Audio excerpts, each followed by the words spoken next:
వైసీపీకి మంత్రి గుమ్మనూరు జయరాం రాజీనామా చేయబోతున్నట్టుగా తెలుస్తోంది. రేపు లేదా ఎల్లుండి చంద్రబాబు సమక్షంలో టీడీపీలో ఆయన చేరే అవకాశం ఉన్నట్టుగా తెలుస్తోంది.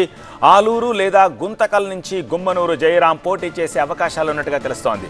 గుమ్మనూరుకు కర్నూలు ఎంపీ సీట్ని కేటాయించింది వైసీపీ.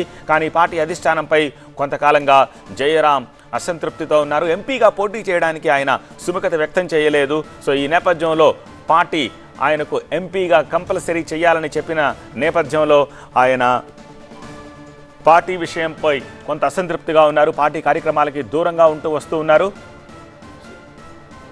ఈ నేపథ్యంలో ఆయన రేపు లేదా ఎల్లుండి పార్టీ మారే అవకాశం ఉన్నట్టుగా తెలుస్తోంది. దీనికి సంబంధించి మరింత సమాచారం అందించేందుకు మా సీనియర్ కరెస్పాండెంట్ నాగ్ ప్రస్తుతం మనకి ఫోన్ లైన్లో అందుబాటులో ఉన్నారు. నాగ్, కన్ఫర్మ్ చేస్తున్నారా అనుచరులు కానీ ఆయన కానీ ఎప్పుడు ఆయన పార్టీలో చేరబోతున్నారు? వైసీపీని అఫీషియల్గా వదిలేస్తున్నారా? ఏం చెప్తున్నారు? దాదాపుగా ముహూర్తం ఖరారు అయిపోయింది. మంత్రి జయరాం రేపు లేదా ఎల్లుండి మంత్రి పదవికి పార్టీకి రాజీనామా చేసే అవకాశం కనిపిస్తోంది.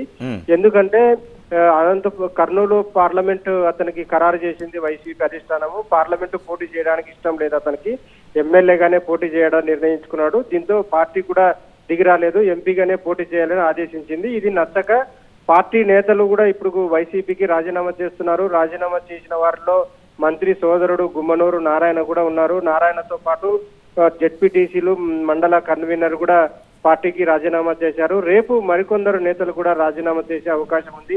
1-2 రోజుల్లోనే ఆయన చంద్రబాబును కలిసి తెలుగుదేశం పార్టీలో చేరే అవకాశాలు అయితే కనిపిస్తున్నాయి. ఎందుకంటే మంత్రి అనుచరులే ఈ విషయాన్ని స్పష్టంగా చెప్తున్నారు.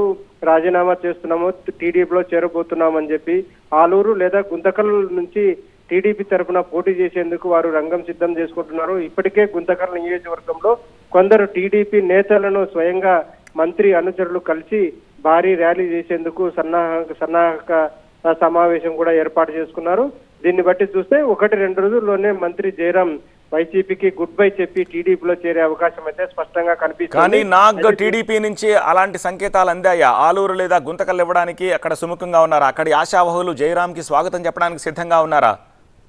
వాస్తవంగా వారం రోజుల క్రితమే ఆయన టీడీపీలోకి చేరాల్సి ఉంది. అయితే కొందరు టీడీపీ నేతలు జయరాం చేరికను తీవ్రంగా వ్యతిరేకిస్తున్నారు. ఎందుకంటే ఆయన మంత్రిగా ఉన్నప్పుడు టీడీపీ నేతలు ఘోరంగా తిట్టడం జరిగింది.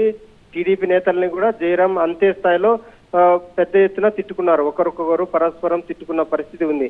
ఈ నేపథ్యంలో పార్టీలోకి జయరాం వస్తే ప్రజల్లోకి వ్యతిరేక సిగ్నల్స్, యాంటీ సిగ్నల్స్ వెళ్తాయని చెప్పి కొందరు టీడీపీ కార్యకర్తలు, నేతలు ఆందోళన చెందుతున్న పరిస్థితి ఉంది. దీంతో జయరాం టీడీపీలో చేరిక కొంత ఆలస్యమైంది. ఈ ఆలస్యం కావడానికి కారణం గతంలో జరిగిన పరస్పర దూషణలే కారణం అని చెప్తున్నారు. ఏది ఏమైనప్పటికీ ఆయన 1-2 రోజుల్లోనే టీడీపీలో చేరే అవకాశాలు అయితే కనిపిస్తున్నాయి. రైట్ నాగ్.